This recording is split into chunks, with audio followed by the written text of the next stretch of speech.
नमस्कार दोस्तों, मैं सुमित अभी किन्नौर से लाइव हो रहा हूँ। और जैसा कि आप लोग लगातार कुछ दिनों से देख रहे हैं कि किन्नौर जो है पूरे सोशल मीडिया में, नेशनल मीडिया में अभी छाया हुआ है। बीते कल एक लैंडस्लाइड में काफ़ी नुकसान के बारे में आप लोगों को पता होगा। अभी मैं किन्नौर के मुरंग तहसील में हूँ और जिस जगह पर मैं अभी खड़ा हूँ ये आकपा करके एक जगह है जो कि प्रस्तावित 804 मेगावाट जंगी थोपन कुंवारी परियोजना से प्रभावित होने वाला एक इलाका है। 804 मेगावाट की जो जंगी थोपन परियोजना है ये SJVN द्वारा बनानी है और इस परियोजना के लिए लगभग 300 हेक्टेयर के आसपास ज़मीन का डाइवर्जन होना है, जिसमें से 270 हेक्टेयर जंगल की ज़मीन का डाइवर्जन होने वाला है। और इस परियोजना के लिए 10 किलोमीटर की लंबी एक टनल बनने वाली है। जैसा कि आप लोगों को पता है कि जिस तरीके के हादसे पूरे किन्नौर में और बाकी जो उत्तराखंड में जो देखने को मिला है, जिसमें सारे विशेषज्ञ और जो स्थानीय लोगों का मानना है कि इस तरीके की आपदाओं के पीछे जो जल विद्युत परियोजनाओं का निर्माण इस इलाके में, हिमालय इलाके में हो रहा है, वो एक कारण है। अभी मेरे साथ किन्नौर के कुछ युवा साथी हैं जो प्रभावित इलाकों में से हैं, गाँव में से हैं, और ये लोग अभी पूरा किन्नौर में जो प्रस्तावित जल विद्युत परियोजनाएं हैं उनके खिलाफ एक पूरा इन्होंने एक मुहिम यहाँ पर पूरा चलाया हुआ है। तो हम इनसे अभी जानेंगे कि ये जो युवा हैं आखिर इनको इन परियोजनाओं का विरोध क्यों करना पड़ रहा है। तो ये बुद्धा सेन है, ये जंगी गांव से बिलोंग करते हैं। ये किशोर हैं, ये खतरा गांव से रारंग गांव से बिलोंग करते हैं। और ये सुंदर हैं, ये खतरा गांव से बिलोंग करते हैं। तो आइए इनसे जानते हैं कि आखिर इन लोगों को इन हाइड्रो पावर प्रोजेक्ट्स का विरोध क्यों करना पड़ रहा है। तो आप लोग बताइए कि आप लोग इन परियोजनाओं का विरोध क्यों कर रहे हैं। सर्वप्रथम जोर तो से। आप सभी को मेरा नमस्कार। इन चीज़ों से जो हमारा जो हाइड्रो पावर प्रोजेक्ट है अभी की बात नहीं है, हम बहुत पहले से जूझ रहे हैं। तो जैसे कि आप यहाँ देख सकते हैं, ये हमारे खतरा गांव का लैंडस्लाइड है। जब से पैदा हुआ तब से देख रहे हैं, यहाँ पे तेज़ हवा चलती तब भी ये स्लाइडिंग होता है। तो बाकी आपको पता ही है कि यहाँ का जो हमारा जियोग्राफिकल भौगोलिक स्थिति है वो फिजिबल नहीं है ऐसे चीज़ों के लिए, जैसे हाइड्रो पावर प्रोजेक्ट है।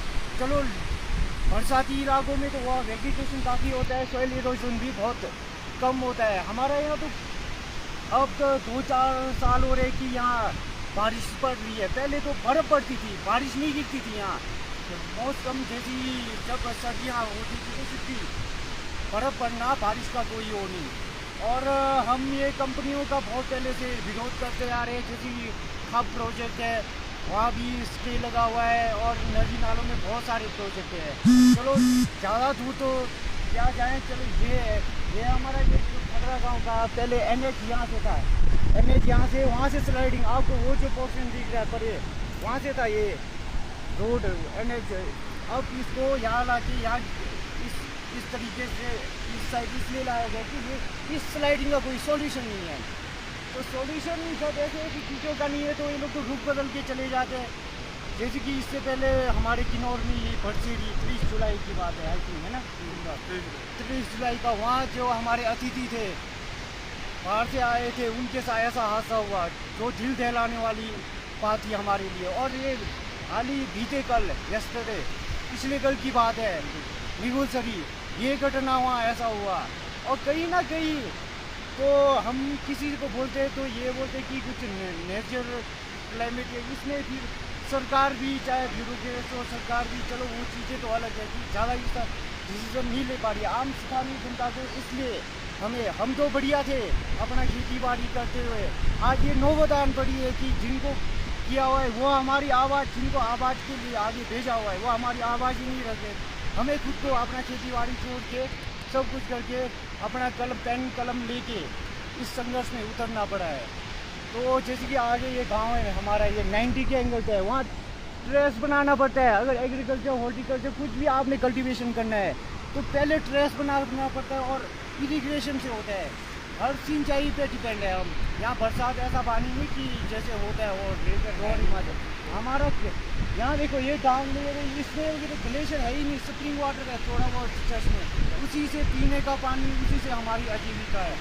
तो हम यही बोलना चाहते हैं, हम तो 110% जब तक जान है तब तक हम इस संघर्ष में लड़ेंगे और विजयी होके दिखाएंगे। बाकी आने वाले जनरेशन के लिए हम उनके लिए रिस्पॉन्सिबिलिटी, उत्तरदायित्व निभा के जाना, यही हमारा मेन मोटिव। तो आप लोग अभी सुंदर किस तरीके से आप लोग अभी अपने संघर्ष को आप लोग चला रहे हैं? आप किस तरीके की क्या चीज़ें आप लोग कर रहे हैं अभी इस दौरान? थोड़ा जोर से। अभी जैसे अब किन्नौर में हाइड्रो पावर का इतिहास देखेंगे आप, और आम जनता तो जानती है और बाहर के लोग अगर इससे जुड़े हैं तो वो जानते हैं कि आज तक क्या हुआ है। कहीं ना कहीं हाइड्रो प्रोजेक्ट्स ने किन्नौर को क्षेत्र के आधार पर बांटा है और लोगों ने अपनी लड़ाई क्षेत्र पर आधारित होकर लड़ा है। हमने अभी यही ऑब्जर्व करा है कि लोगों में रोष है, लोग चाहते हैं कि ये चीज़ें ना हो, और हम जो हमारे इस जंगली ठोपन के प्रभावित क्षेत्र के जितने भी युवा हैं वो भी अभी इसी मुद्दे को लेकर पूरे किन्नौर में इसीलिए निकले क्योंकि ये मुद्दा हाइड्रो का नहीं है, सिर्फ ये मुद्दा हमारी जल जंगल ज़मीन का है। हमारे जो अधिकारों का हनन हो रहा है, ये अपने एक सामान्य कानून के आधार पर हमें ये कहते हैं कि यहाँ पर सर्वे इन्वेस्टिगेशन या प्रोजेक्ट का कोई भी वो कार्य का मतलब काम होना है तो उसके लिए डीसी पावर दे सकता है या डीसी अनुमति दे सकता है, ये वो एक सामान्य कानून के आधार पर कहते हैं। लेकिन जो हमारे ट्राइबल एरियाज़ में हमारे FRA के कानून हैं, हमारे पैसा एक्ट है, इन कानूनों ने हमें पूरी शक्तियाँ प्रदान की है कि हम अपने जल जंगल ज़मीन के संरक्षक हैं, तो हमसे इनको अनुमति लेना पड़ेगा और ये अनुमति नहीं ली जा रही है।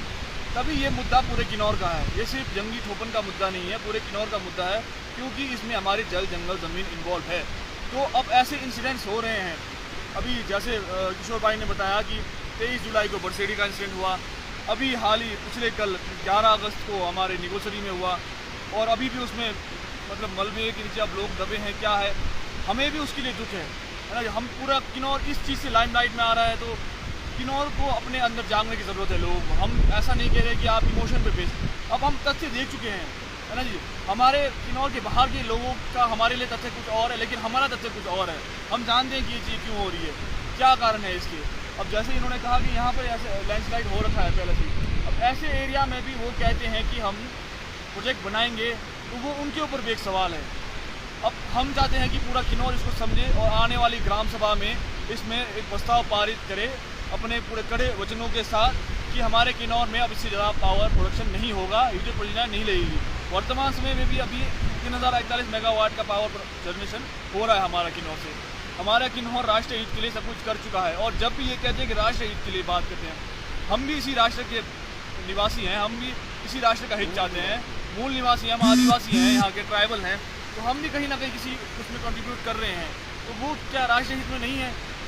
सिर्फ बिजली पैदा करना ही राष्ट्रीय हित है, और बाकी कुछ हमारा जो हमारी आइडेंटिटी है, हमारा कल्चर है, वो राष्ट्रीय हित नहीं है।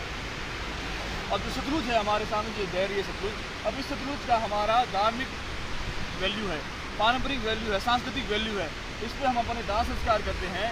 अब ये नदी का इस हिस्सा जहाँ पर अभी हम खड़े हैं, जो रिब्बा ग्राम पंचायत के अंदर आता है, तो यहाँ पर भी इनके दाह संस्कार होते हैं। अब इनके देवी देवता, वो चीज़ें यहाँ पर पूजा पाठ होती है, ये चीज़ सेक्रेड है। अब हमारे लोग भी वहाँ से उतरते हैं, नदी के दोनों तरफ ये सिविलाइजेशन बसा है और हमारी आइडेंटिटी इस नदी से है। अब यही चीज़ नहीं रहेगी तो हम कैसे हम अपने आप को आइडेंटिफाई करेंगे?